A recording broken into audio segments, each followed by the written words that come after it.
এসেছিলাম তখন এটার পানি আরো নিছিল, ওই যে ঢেউটা দেখা যাচ্ছে ওই পর্যন্ত ছিল। এখন এটা জোয়ার শুরু হয়ে গেছে আর কি, তো জোয়ার আস্তে আস্তে বাড়তেছে, মিনিটে মিনিটে মনে হচ্ছে 1-2 হাত উপরে উঠতেছে। 12টা 1টা নাগাদ পর্যন্ত সম্ভবত ওই যে ভিজা মাটি পর্যন্ত চলে যাবে। ওই যে আমরা মাছ দেখতে পাচ্ছি, অনেক মাছ আসতেছে জোয়ারের পানির সাথে। এই যে ধরা যাচ্ছে না, সম্ভবত টুনা বা সুরমা মাছ ছিল। অনেক বড় বড় ঢেউ আসতেছে, ঢেউয়ের সাথে মাছ আসতেছে, কিন্তু মাছগুলো ধরা যাচ্ছে না, চেষ্টা করতেছি।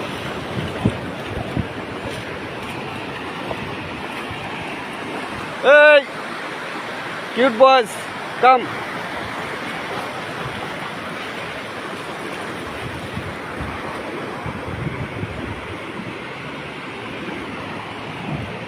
অনেক বড় বড় ঢেউ উঠতেছে, বাতাস।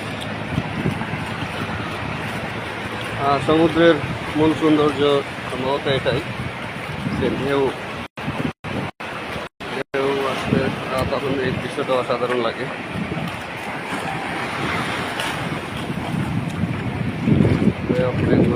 অনেক বড় একটা ঢেউ আসতেছে, আর ঢেউয়ের গর্জনটা অসাধারণ।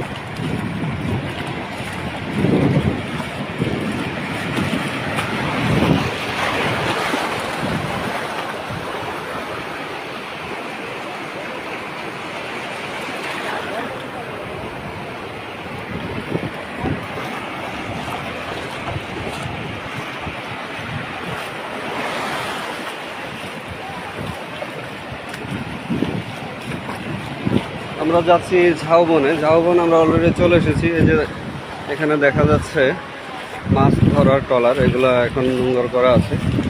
জোয়ারের সময় এগুলা সমুদ্রে নামে এবং মাছ সমুদ্রে গিয়ে মাছ ধরে। আর এই সামনে ঝাউবন, যে ঝাউ গাছ।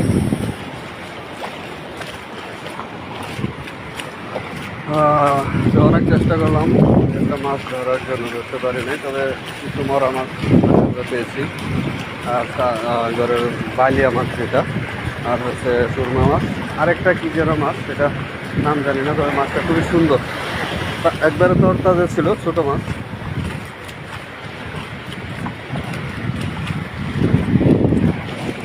বড় বড় ঢেউ আছে। আমরা একটু পরে নামবো গোসল করতে ঢেউয়ের মধ্যে।